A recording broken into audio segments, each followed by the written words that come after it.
Coucou les amis, aujourd'hui nous allons parler d'une expression très courante. Que veut dire avoir un chat dans la gorge? Je sais, c'est quand quelqu'un a avalé un chat et qu'il est coincé dans la gorge. Par exemple, quelqu'un qui a voulu manger une souris verte et que le chat l'a suivi dans la gorge. Oh, pas tout à fait, Poupi. Ce n'est pas à prendre au sens littéral. Ça doit être quelque chose qui gêne quand on parle, non? Comme si on avait avalé de travers. Tu es sur la bonne voie, Tigron. Poupi, as-tu une autre idée? Peut-être que c'est quand on miaule au lieu de parler. Oh, je crois que je comprends. Ça ferait quoi si on avait mangé un chat et qu'il restait dans la gorge? Ça ferait ça. Miaou, miaou, je peux pas parler. Je crois que avoir un chat dans la gorge, c'est quand on a du mal à parler, comme si quelque chose bloquait notre voix. Excellent, Tigron, tu y es. Avoir un chat dans la gorge signifie avoir la voix enrouée ou avoir du mal à parler clairement. C'est comme si quelque chose gênait notre gorge, mais pas un vrai chat, bien sûr. Oh, je comprends maintenant, mais ça aurait été drôle d'avoir vraiment un chat dans la gorge. Miaou. C'est vrai que les expressions peuvent être amusantes quand on les imagine au sens propre. Exactement. Et savez-vous que cette expression vient d'une confusion entre les mots maton, qui signifie petit morceau, et matou, qui est un autre mot pour chat? Ah bon? Alors c'est comme si on avait vraiment un petit morceau de chat dans la gorge. Pas exactement, mais c'est une belle image. C'est pourquoi il est important de comprendre le sens figuré des expressions. Elles rendent notre langue plus colorée et amusante. Beaucoup d'expressions françaises contiennent des animaux. Et vous, les amis, avez-vous déjà eu un chat dans la gorge? Les expressions sont des trésors. Nous avons trouvé une clé.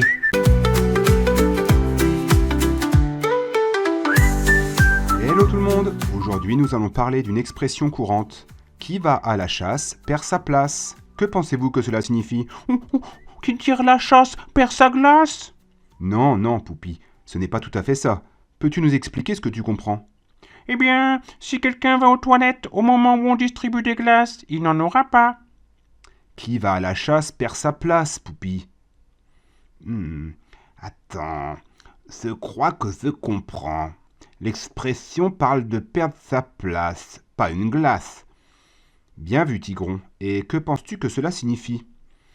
Peut-être que si on quitte un endroit, on risque de perdre quelque chose. De manquer quelque chose si on n'est pas là au bon moment. On risque de ne plus avoir sa place quand on revient. Exactement. Cette expression signifie que si on s'absente, on risque de perdre sa place ou son tour. Oh, comme quand je quitte ma chaise à table et que quelqu'un d'autre s'y assoit. Parfait exemple, Poupi. Mais pourquoi parler de sas? La chasse, c'est cruel pour les animaux. C'est une bonne remarque, Tigron.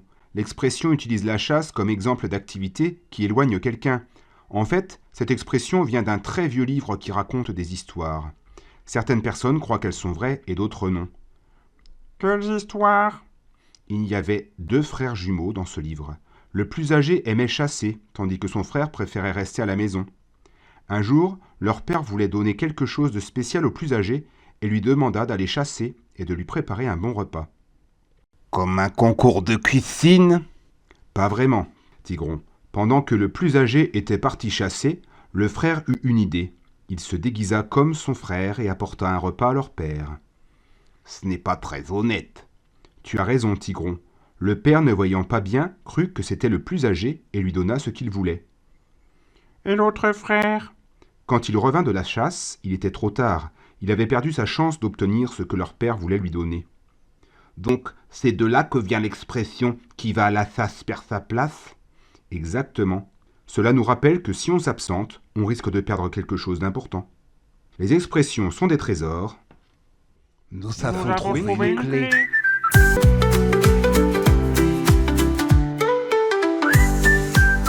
Bonjour tout le monde. Aujourd'hui, nous allons parler d'une expression amusante. Quand les poules auront des dents. Que pensez-vous que cela signifie? Quand les poux auront des gants? Quand les poux auront des gants, on ne les sentira plus gratter. Non, Poupi, ce n'est pas possible. Il y a bien des collants à mouches pour mettre sur les pattes des mouches. Mais non, c'est pour attraper les mouches qui restent collées. Que les poules aient des dents, ça ne peut pas arriver. Des mouches en collant non plus d'ailleurs. Donc, si les poules avaient des dents, cela voudrait dire que quelque chose d'impossible pourrait arriver. Oui, comme si un éléphant pouvait danser le tango sur un trampoline. Exactement, c'est une façon de dire que ce n'est pas près d'arriver. Mais alors, pourquoi parler de poules et de dents?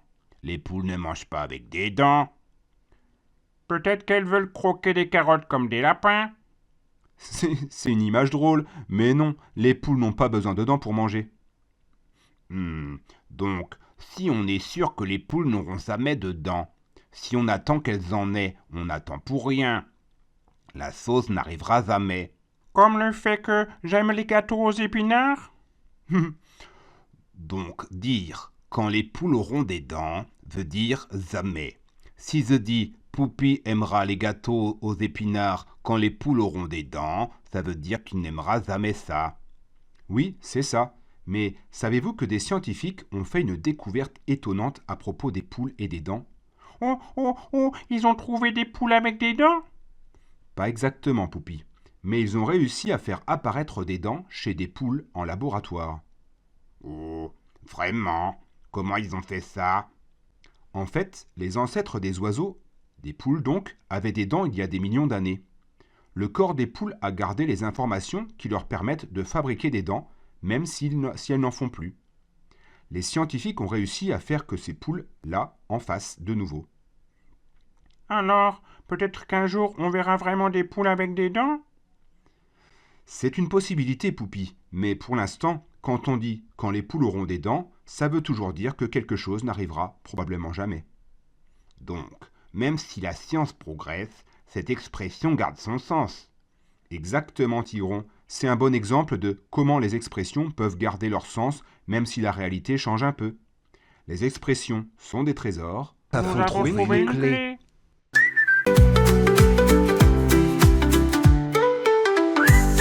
Bonjour les amis, aujourd'hui nous allons parler d'une expression. Une hirondelle ne fait pas le printemps. Que pensez-vous que cela signifie? Une rondelle ne fait pas le beau temps. Une rondelle? Comme une rondelle de saucisson? Ça ne veut rien dire. Mais s'il y a du beau temps, on pourrait faire un pique-nique. Je n'ai pas dit beau temps, mais printemps. Mais parlons-en. Que veut dire beau temps pour vous? C'est quand il y a beaucoup de soleil et qu'il ne pleut pas. Et justement, au printemps, le beau temps revient. C'est intéressant. Mais savez-vous que le beau temps peut être différent selon les personnes? Comment ça? Eh bien, pour un vacancier à la plage, le beau temps, c'est du soleil. Mais pour un agriculteur qui a besoin d'eau pour ses cultures, le beau temps peut être de la pluie. Oh, alors le beau temps dépend de ce dont on a besoin. Exactement. Chacun a des besoins différents. Maintenant, revenons à notre expression. Ce n'est pas rondelle, mais hirondelle. Une hirondelle, c'est un oiseau, ça? Oui, et comme nous venons de le voir pour le beau temps, les hirondelles ont aussi des besoins particuliers. Savez-vous lesquels? Elles ont besoin de voler? Oui, mais pas seulement. Elles ont besoin de se nourrir. Elles mangent surtout des insectes volants. Mais quand il fait trop froid, il n'y a pas d'insectes. Exactement.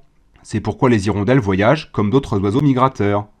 Elles parcourent entre 5000 et 7000 km pour aller dans un autre pays, là où il fait assez chaud pour qu'il y ait de la nourriture, quand il fait froid chez nous. Les oiseaux migrateurs? Je croyais que ça voulait dire qu'elles se grattent que d'un côté.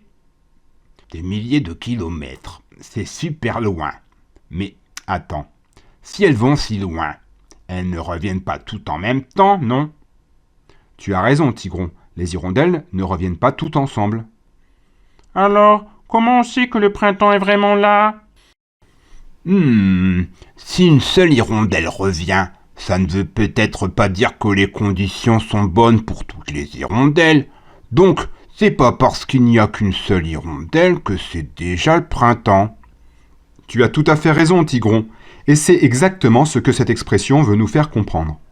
Quand on dit « une hirondelle ne fait pas le printemps », on utilise l'exemple des hirondelles pour nous apprendre quelque chose de plus général. Ah bon? Quoi donc? Eh bien, cette expression nous enseigne qu'un seul signe ne suffit pas pour tirer une conclusion générale. Tout comme une seule hirondelle ne suffit pas pour annoncer le printemps, un seul événement ou un seul indice ne suffit pas pour affirmer qu'un grand changement est arrivé. Oh, je comprends. C'est comme si je réussissais un exercice de maths et que je pensais tout de suite être devenu un génie des maths. Ou comme si je voyais une seule fraise dans le jardin et que je pensais que j'allais pouvoir faire une énorme tarte aux fraises. Exactement, ce sont des excellents exemples. Cette expression nous encourage à observer plusieurs signes avant de tirer des conclusions, que ce soit pour les saisons ou pour toute autre chose dans la vie. Les expressions sont des trésors. Nous avons trouvé une clé.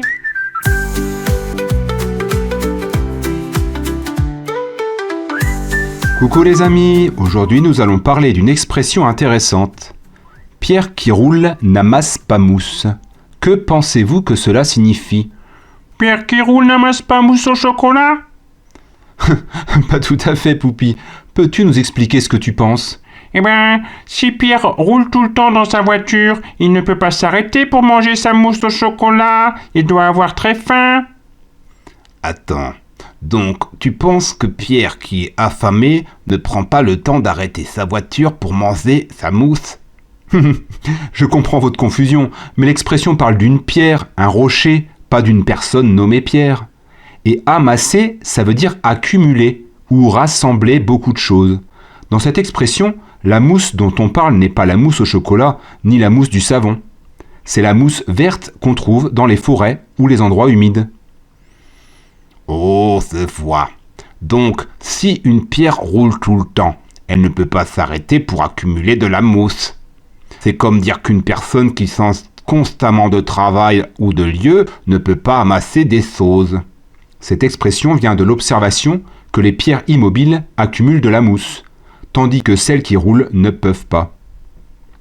Oh, comme si je passais d'un dessin animé à un autre sans jamais en finir un. Je ne pourrais jamais les comprendre ou les apprécier. Très bien, Poupi. Alors, si quelqu'un sens tout le temps de travail, c'est comme s'il roulait? Exactement, Tigron. Et s'il bouge tout le temps, il ne peut pas amasser ou accumuler des choses importantes. Oh, comme des amis ou des souvenirs. Oui, ou même de l'expérience dans un travail. Cette expression nous rappelle qu'il est parfois important de rester stable pour accumuler les choses précieuses, ne pas vouloir tout le temps changer. Donc, si je vois quelqu'un qui sens tout le temps de situation, je peux lui dire « Attention, Pierre qui roule n'amasse pas mousse ». Tout à fait. Ça veut dire qu'il devrait peut-être se poser un peu. Oh, et moi, je vais essayer de rester plus longtemps avec mes jouets préférés pour amasser plein de bons souvenirs. Et vous, les amis, êtes-vous plutôt des pierres qui roulent ou des pierres qui amassent de la mousse? Les expressions sont des trésors. Nous avons trouvé une clé.